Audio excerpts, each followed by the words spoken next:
tempos recuados da história, a sobrevivência dos poucos agrupamentos humanos era difícil e angustiosa.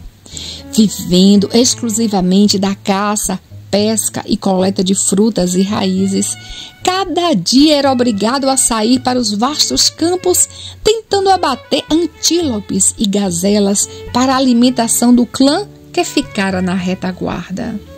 Tribos hostis, oscilações térmicas, armas toscas e rudes não permitiam uma coleta eficiente e nem sempre se conseguia o alimento de cada dia. Por várias semanas experimentava-se fome e escassez, o que deflagrava conflitos em torno da liderança de jovens guerreiros. Séculos depois, quando a domesticação de animais e os primórdios da agricultura sedentarizaram o homem e sua parentela, a sobrevivência se lhe tornou mais fácil. Milhares e milhares de séculos sucederam-se no relógio do tempo, onde eras tribais foram vivenciadas e superadas, surgindo na aurora das culturas o verniz do aprimoramento e da arte, da política e das religiões, facultando o surgimento de grandes impérios, hoje devorados pelo tempo e consumidos pelas areias escaldantes do deserto. Ergueram-se formidáveis indústrias, o comércio se alastrou pelo mundo nas vias marítimas, os campos se fizeram celeiros extraordinários de safras abundantes e a prestação de serviços acolheu milhares de servidores em outras áreas. Conforto de máquinas sofisticadas, virtualidade no campo e orientação para o melhor momento da plantação e colheita são mecanismos hoje inseparáveis de uma economia global que se movimenta em torno de casas de câmbio e bolsas de valores a se agitar diariamente em cifras de trilhões de dólares.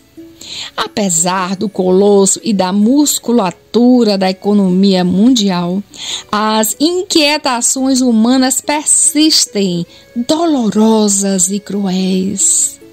O flagelo da insegurança alimentar se abate cada manhã sobre milhões de bocas famintas.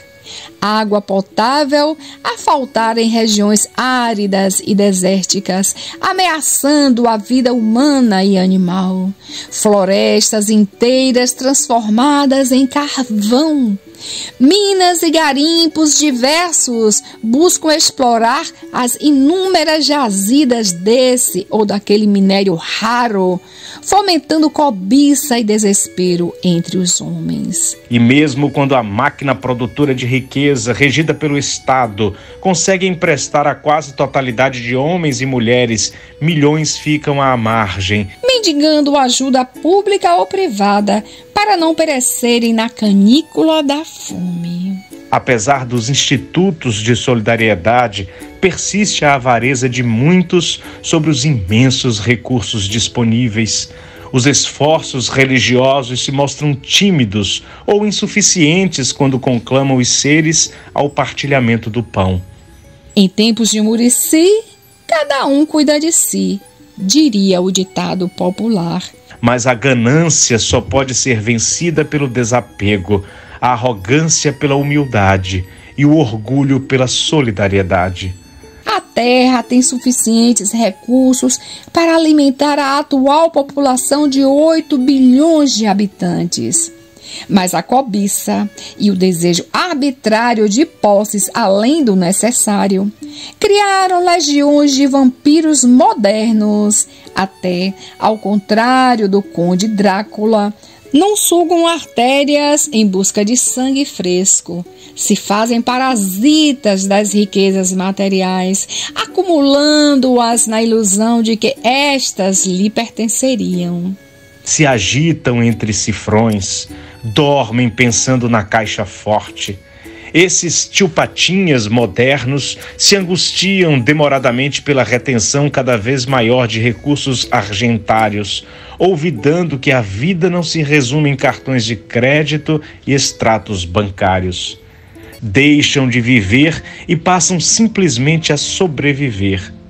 Midas modernos, tudo que tocam vira ouro.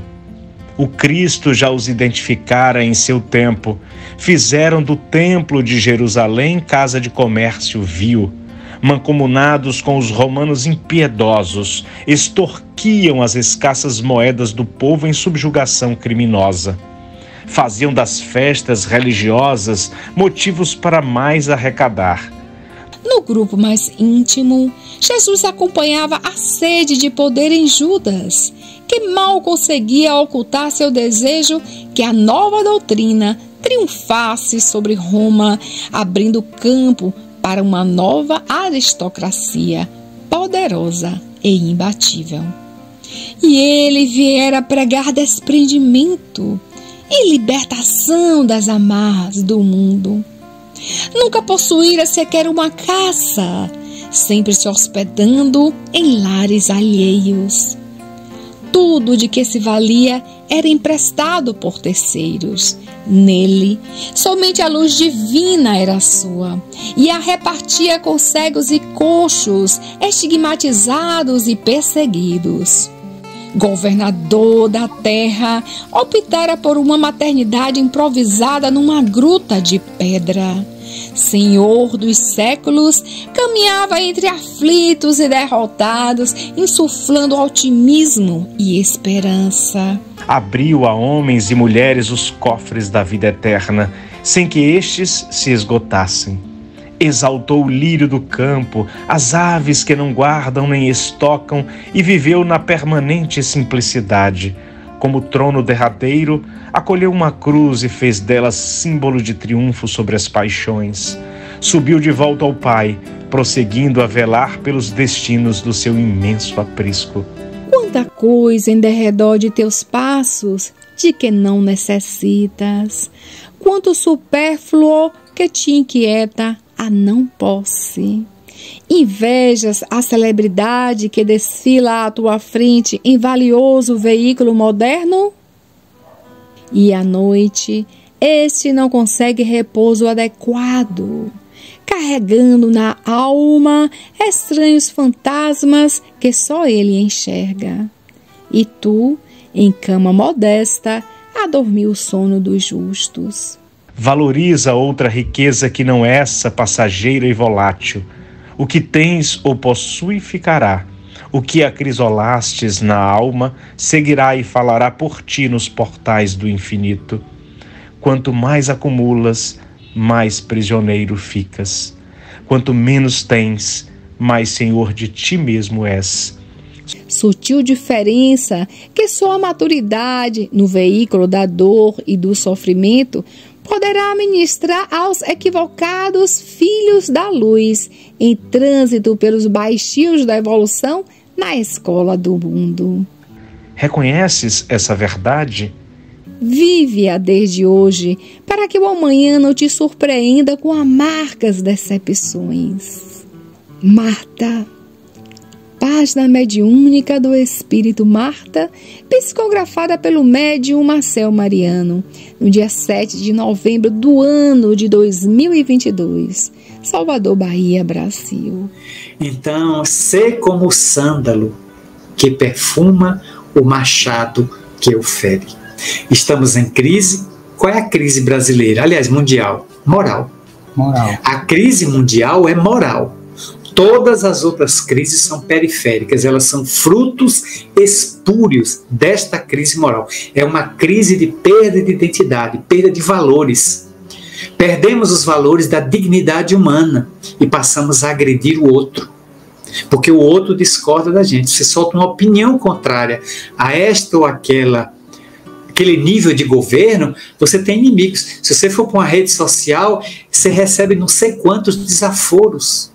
Quantos palavrões, porque você tem uma outra ótica de pensar. Ninguém respeita o seu ponto de vista. Então, estamos num momento muito delicado, mas vamos sair mais amadurecidos desse período. Basta aguardar, porque o Brasil está sob a regência de Ismael e o mundo tem a governança de Jesus. E enquanto Jesus for o capitão da nau terrestre, eu não temo que os marujos a bordo do barco se metam em confusão. Jesus vai dar um jeito de no próximo porto pedir que estes arruaceiros, cá para nós, desembarquem. Desembarque.